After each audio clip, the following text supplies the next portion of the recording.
All right, class, let's get going with our second half of the Renaissance. The essential question: how did the Renaissance spread to the rest of Europe? The Northern Renaissance, it took its kind of life of its own. As it spread through the north, it became, you might say, more Christianized. There was Christian humanism, emphasized early church writings that provided answers on how to improve society and to reform the church. Drew on Hebrew and Greek texts from the Bible. As it spread to the north, it became infused much more with Christianity. Led to criticisms of the church and eventually the Reformation. And this was especially in Germany, and of course that's where Martin Luther and the Reformation is kind of started, as we'll see with our next unit. Aramis in 466 and 1536, most famous of the Northern humanists, translated the Bible to Latin from Greek, criticized the church, the leaders, but he was a devout Catholic. Wrote In Praise of Folly and heavily influenced Martin Luther, who, like I just said, was one of the leaders in the Reformation. Thomas More, 1478 to 1536, civic humanist. He was Lord Chancellor to King Henry VIII. He wrote Utopia, mixes civics and humanism.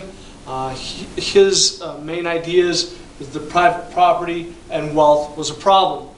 And then he saw how rich people were and how poor people were, and he saw that as a problem, the division of the haves and have-nots. Shakespeare during this time, 1564 to 1616, one of the greatest English Renaissance authors. His works reflected Renaissance ideas by using Greek and Roman themes or culture. The Northern Renaissance art, the Flemish style. So we're talking about the Low Countries, such as Belgium, the Netherlands. More details, they used oil paint. The paintings were more emotional and oftentimes preoccupied with death. John Van Eyck, 1339 to 1441, Arlofini, I think I'm saying that right, Arlofini and Wife was one of his famous paintings. One of my favorite painters from this time, Peter Bruegel, 1520 to 1569, focused on everyday, ordinary life. And the reason I like Bruegel, paint these very elaborate paintings with a town square, and there is hundreds of things, hundreds of people in the picture.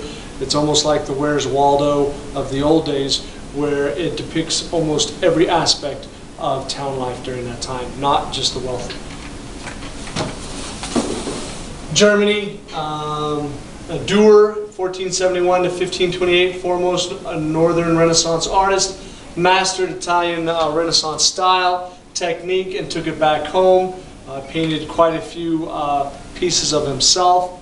Now, women during the Renaissance did have somewhat of an increased education, but women lost some of the status gained in the Middle Ages. They were oftentimes seen as ornaments of their wealthy husbands. Christine de Pizan wrote City of Ladies, chronicles accomplishments of great women during the Renaissance.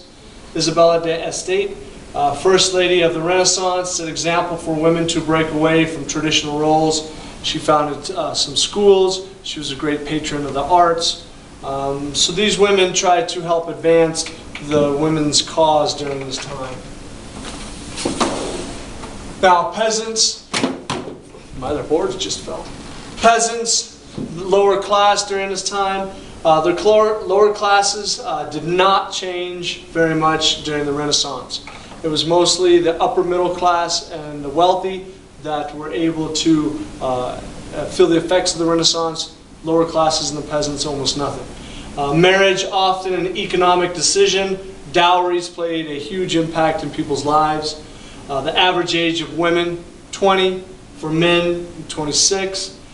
Increased infanticide and the abandonment of babies. There was an increase in population until the 1650s, but after that it leveled off, and shortly thereafter it started to decrease. People outside of the wealthy were not influenced very much by the Renaissance. So these are some shorter notes. Remember, history's no mystery. Take good notes.